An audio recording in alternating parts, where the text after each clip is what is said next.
તો આ તરફ પાટણના સિદ્ધપુર તાલુકાના વાતાવરણમાં પણ પલટા બાદ વહેલી સવારે વરસાદી ઝાપટું પડ્યું। સિદ્ધપુર અને આસપાસના ગામડાઓમાં વરસાદી ઝાપટા વરસ્યા, જેને લઈ ખેડૂતોની ચિંતા વધી। આકાશી બરબાદીથી ખેડૂતો મુશ્કેલીમાં મુકાયા છે। પાટણના સિદ્ધપુર તાલુકાના વાતાવરણમાં પણ પલટો આવ્યો અને વહેલી સવારે અહીં પણ વરસાદી ઝાપટું પડ્યું છે। સિદ્ધપુર અને આસપાસના ગામડાઓમાં વરસાદી ઝાપટા વરસ્યા, જેને લઈ અહીં પણ ખેડૂતોની ચિંતા વધી ગઈ છે। આકાશી બરબાદીથી ખેડૂતો મુશ્કેલીમાં મુકાયા છે। તો સિદ્ધપુર તાલુકાના વાતાવરણમાં પણ પલટો અને અહીં પણ વરસાદ, જે રીતે આગાહી કરવામાં આવી છે, આગામી 3 દિવસ માટે વરસાદની આગાહી કરવામાં આવી છે। અનેક જિલ્લાઓની અંદર વરસાદી વાતાવરણ, વરસાદી ઝાપટા વરસી રહ્યા છે। આ કમોસમી વરસાદ ખેડૂતો માટે આફત બનીને આવ્યો છે।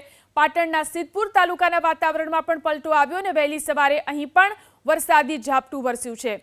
શિયાળુ પાકને આ વરસાદ મોટું નુકસાન કરી શકે છે, જેના કારણે ખેડૂતોની ખૂબ જ ચિંતા વધી ગઈ છે। ખેડૂતો માટે આ વરસાદ બરબાદીનો વરસાદ છે।